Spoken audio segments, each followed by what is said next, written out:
Divorce ஆன பிறகு என் குழந்தை யாருக்கு? குழந்தை யாருக்கு கொடுக்கப்படும்? அம்மாவா அப்பாவா? ஃபேமிலி கோர்ட் தீர்மானிக்கும் முக்கிய விதிகள் என்ன? அவற்றை நீங்க எப்படி பின்பற்ற வேண்டும்? குழந்தையின் மனநிலை மற்றும் எதிர்காலம் எப்படி இருக்கிறது?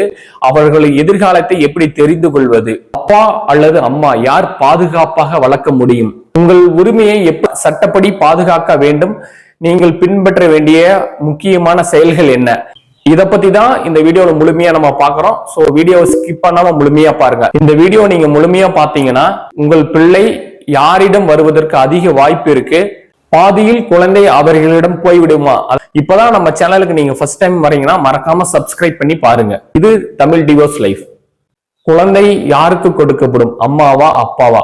அம்மாங்கிறவங்ககிட்ட அதிக உரிமையும் கொண்டாடுவாங்க. அதே மாதிரி அப்பாங்கிறவங்களும் அதிக உரிமை கொண்டாடுவாங்க. ஏன்னா இந்த குழந்தை என்னோட குழந்தை, நான் தான் வளர்த்தேன் அப்படின்னு சொல்லுவாங்க. இல்ல அப்பா சைடுல இந்த குழந்தைய நான் தான் பாதுகாத்துக்கிறேன், நான் தான் வளர்ப்பேன். சோ இதுக்கு நீங்க உங்ககிட்ட ஒரு சில குவாலிட்டிஸ் ஃபேமிலி கோர்ட்டு உங்க எதிர்பார்க்கும். அந்த குழந்தைக்கோட கஸ்டடிக்கு அந்த குழந்தைய வளர்க்கறதுக்கு உண்டான தகுதிகள் யாருகிட்ட இருக்கு அப்படின்றத ஃபர்ஸ்ட் சூஸ் பண்ணும். அது அம்மா கிட்ட இருக்கா இல்ல அப்பா கிட்ட இருக்கான்னு பாப்பாங்க. 5 வயசுக்கு உள்ள இருந்தா அம்மா கிட்ட கொடுக்கறதுக்கு வாய்ப்புகள் அதிகமா இருக்கு. இதே குழந்தை 9 வயசு தாண்டி இருந்தது அப்படின்னா அந்த குழந்தைகிட்ட ஒரு சஜஷன், ஒரு ஒப்பீனியன் கேட்கிற ஒரு சூழ்நிலை உருவாகும். அந்த குழந்தையினோட மனநிலை தான் கோர்ட்டுக்கு அந்த கேஸுக்கு மிக முக்கியமான ஒரு பிளாட்ஃபார்மா இருக்கும். அதன் அடிப்படையில தான் அது யாருக்கு, அம்மாவுக்கா அப்பாவுக்கா அப்படின்றது தீர்மானிப்பாங்க.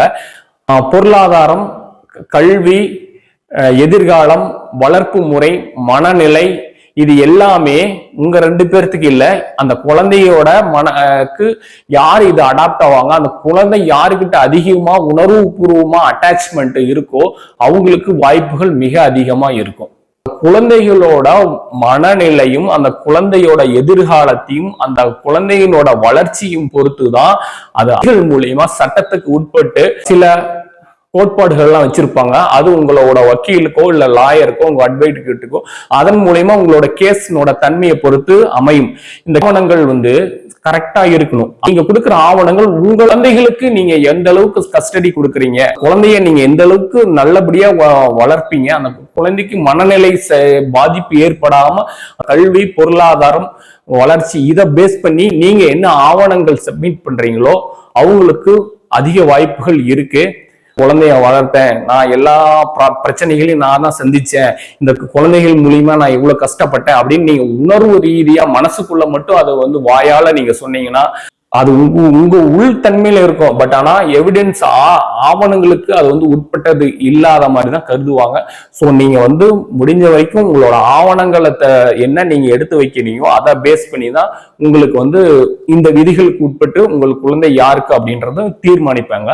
அடுத்தது குழந்தையினோட வளர்ப்பு முறைகள்ல யாரு சைல்டு பேரண்டிங் கோர்ஸ் பண்ணியிருக்காங்களோ இல்ல கவுன்சிலிங் அட்டன் பண்ணியிருக்காங்களோ அவங்களுக்கும் ஒரு பாயிண்ட் ஆஃப் முறையில இது கன்சிடர் பண்ணுவாங்க. இதுல குழந்தைய வளர்க்கறதுக்கு உண்டான தகுதிகள் யாருக்கிட்ட அதிகமா இருக்கு, யார் அதிகமா வளர்த்துக்கிட்டாங்க, யாருக்கிட்ட அந்த வாய்ப்புகள்லாம் இருக்கு அப்படின்றதும் பார்ப்பாங்க. அந்த அம்மாவோட பேக்ரவுண்டும் பார்ப்போம், அந்த அப்பாவோட பேக்ரவுண்ட், இந்த 2 பேர்த்தோட பேக்ரவுண்டு, ஃபேமிலி மெம்பர்ஸ், இதையெல்லாம் கன்சிடர் பண்ணி இப்ப இருக்கிற பொருளாதார சூழ்நிலைகளுக்கும் அந்த குழந்தை வளர்ந்த பிறகு ஒரு 10 இயர்ஸோ ஒரு 15 இயர்ஸ் கழிச்சு அதனோட பொருளாதாரம் எப்படி அந்த டைம்ல இருக்கும், அதுக்கு இவங்களுக்கு உண்டான தகுதிகள், பேரண்ட்ஸ்க்கு உண்டான தகுதிகள் இப்ப இருக்கா, அந்த தகுதிகள் குழந்தைய வளர்ற வரைக்கும் இவங்களால மெயின்டைன் பண்ண முடியுமா அப்படின்றதெல்லாம் செக் பண்ணுவாங்க, அதெல்லாம் வெரிஃபை பண்ணுவாங்க. அதெல்லாம் இந்த தீர்மானத்துக்கு உட்பட்டு தான் வரும். அது எதை பொறுத்துனா அம்மா இல்ல அப்பா என்ன வேலைகள் செய்யறாங்க, 2வது அவங்களோட நிரந்தர வருமானம் என்ன, அந்த ஒர்க்கை எத்தனை வருஷம் அவங்க டிராவல் பண்ணுவாங்க, அப்போ அவங்களோட பொசிஷன் என்ன, இப்ப வாங்குற சேலரிகள் அடிப்படையிலும் பின்னாடி ஒரு 5 இயர்ஸ் 10 இயர்ஸ்க்கு அப்புறம் அவங்களோட சேலரினோட தன்மை, இது எல்லாம் கால்குலேட் பண்ணி இப்ப இருக்கிற பொருளாதார நெருக்கடிக்கும் இந்த வாழ்வாதார சூழ்நிலைக்கும் ஏற்ற மாதிரி தான் அந்த குழந்தையினோட மனநிலைகளுக்கும் அந்த குழந்தையினோட வளர்ச்சிக்கும் யாரு அதிகமா தகுதி இருக்காங்களோ அந்த தகுதியின் அடிப்படையில தான் அது அந்த தீர்மானம்ன்றது கொண்டு வருவாங்க.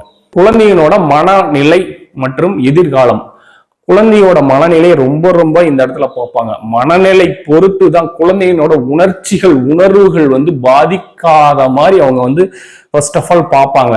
அந்த மனரீதியா பாதிப்பு அடையக்கூடாது. அந்த குழந்தைகளுக்கு ஒரு குடும்பம் அம்மாக்கிட்டே அப்பாக்கிட்டே போனா அதுக்குன்னு தனி ரூம் இருக்கு, அந்த வசதிகள் இருக்கா, அவங்க கிட்ட அட்டாச்மெண்டா அன்பா பேசுறாங்களா, இப்படி எல்லாம் சில கவுன்சிலிங் மூலியமாவும் அந்த பேரண்ட்டை தேர்ந்தெடுப்பாங்க. அவங்களோட மனநிலை புரிஞ்சுக்கிட்டு அதுக்கு அடிப்படையில் ஆவணங்கள்லாம் கொடுக்கணும். அதன்படியும் தீர்மானங்கள் கொண்டு வருவாங்க. குழந்தை யாரு பக்கம் யாருக்கு அப்படின்றது, அம்மாவுக்கா அப்பாவுக்கா அப்படின்றதையும் இதுல கொண்டு வருவாங்க. சோ அந்த முழுக்க நீங்க உங்களை 2 பேர்த்தையும் தவிர்த்திட்டு அந்த குழந்தைகளுக்கு என்ன பாதுகாப்போ அந்த ஒரு உயிருக்கு யாரு அன்பா ஆதரவா பின்னாடி எதிர்காலத்துக்கு சூட்டபிள் ஆவாங்களோ அவங்களுக்காக தான் அந்த குழந்தைகள் போகிறதுக்கு வாய்ப்புகள் நிறைய அதிகமா இருக்கு. அதை தவிர்த்து நீங்க பாதியிலே உங்க அம்மா இப்படி பண்ணிட்டாங்க, இல்லைன்னா உங்க அப்பா இந்த மாதிரி பண்ணிட்டாங்க, இது எல்லா பிரச்சனைகளும் என்கிட்ட வந்துருச்சு அப்படின்ற அந்த ஒரு சூழ்நிலையை நீங்க ஏற்படுத்தி கொடுக்காதீங்க. இது ஏற்படுத்தி கொடுக்குற மாதிரி இருந்ததுன்னா உங்களை அந்த ஆவணத்திலேயே அந்த தீர்மானத்திலேயே உங்ககிட்ட ஸ்டாப் பண்ணிடுவாங்க. ஸோ ஏன்னா அந்த ஒரு உயிர் நீங்க உங்க 2 பேர்த்துக்கு வந்த பிரச்சனைகள் மூலியமா ஒரு உயிர் பாதிப்பு ஏற்படக்கூடாது. அந்த குழந்தைங்களோட எதிர்காலம் இந்த பூமிக்கும் இந்த சமுதாயத்துக்கும் தேவை, இந்த மக்களுக்கும் தேவை அப்படிங்கிற அந்த அடிப்படையில தான் இதை இந்த தீர்மானத்தை முன்வைப்பாங்க. குழந்தையினோட எதிர்காலத்துக்கு நீங்க தகுந்தாற்போல் உங்களை வளர்த்து கொள்ள வேண்டும். அப்பா அல்லது அம்மா யார் பாதுகாப்பாக வளர்ப்பாங்க? இந்த பாதுகாப்புங்கிறது அந்த குழந்தைகளுக்கும் இருக்கணும், அந்த பேரண்ட்டுக்கும் இருக்கணும். அதாவது பேரண்ட்டை சில சமயம் அந்த அப்பா குழந்தைகளை பார்க்கறதுக்கு ஒரு ஆசையா இருந்தா அவங்க அலோவ் பண்ண மாட்டாங்க. இல்ல அம்மா குழந்தைய அப்பா கிட்ட இருக்கிறப்போ பார்க்க போனா இவங்க அலோவ் பண்ண மாட்டாங்க. ஸோ இந்த உங்க 2 பேர்த்துக்குள்ள பிரச்சனைகள் இடையில பாதிக்கப்படுறது யாரு அப்படின்னா அந்த குழந்தை எதனால அந்த அவனோட மனநிலையில பாதிப்பு ஏற்பட்டுரும். ஏன்னா ஒரு சின்ன ஒரு கையிலேயோ ஒரு கால்லயோ அடிபட்டா அதுக்கு தகுந்த ட்ரீட்மெண்ட் எடுத்துக்கலாம், அது நாளடைவில் அது மறைஞ்சிரும். ஆனா மனதால பாதிப்பு ஏற்பட்டுருச்சுன்னா அந்த பாதிப்பு எந்த அளவுக்கு அந்த குழந்தைக்கு ஆழமா போய் அது மனசை பாதிக்குமோ, ஒவ்வொரு செயல் செய்யறப்போ அந்த ஞாபகம் பாதிக்கணும் உங்க 2 பேர்த்துக்கு தெரியாது, குழந்தைக்கு மட்டும்தான் தெரியும். அதனால அந்த மனநிலை பாதிக்காத மாதிரி நீங்க நடந்துக்கிறது ரொம்ப ரொம்ப அவசியம். உரிமையை சட்டப்படி எப்படி பாதுகாக்க வேண்டும், வேறு ஏதாவது வழிகள் இருக்கா? அதாவது அந்த குழந்தைகளுக்கு அப்பாவும் நீங்க தான், இல்ல அம்மாவும் நீங்களா தான் இருப்போம். சோ இதுல எந்த மாற்றங்கள் இல்லை. 2 பேர்த்துக்கு உண்டான அந்த பிரிவினை வாதத்தினால மட்டும்தான் பிரச்சனை குழந்தைகளுக்கு வந்திருக்கு. சண்டை போடுறது போராடுறது நீங்க இல்ல, அந்த குழந்தை. ஏன்னா அந்த குழந்தை இந்த பக்கமும் அப்பாவோட அன்பும் ஆதரவும் உணர்வும் தேவைப்படும், ஒரு அம்மாவோட அன்பும் ஆதரவும் உணர்வும் தேவைப்படும். அதாவது இது 2ல ஏதாவது ஒண்ணு அந்த குழந்தைக்கு ஸ்ட்ரகிள் ஆயிடுச்சு அப்படின்னா அதனோட மனநிலை பாதிப்புகள் வரக்கூடாது. அப்படி வந்தாலும் அதை சரி செய்யக்கூடிய பக்குவம், நீங்க எடுத்து சொல்ற அந்த பக்குவம், அந்த மனநிலை மாற்றக்கூடிய பக்குவம் உங்ககிட்ட நீங்க வளர்த்துக்கோங்க. அப்படி உங்களுக்கு தெரியலன்னா நீங்க தாராளமா நம்ம தமிழ் டிவோர்ஸ் லைஃபை கான்டாக்ட் பண்ணுங்க.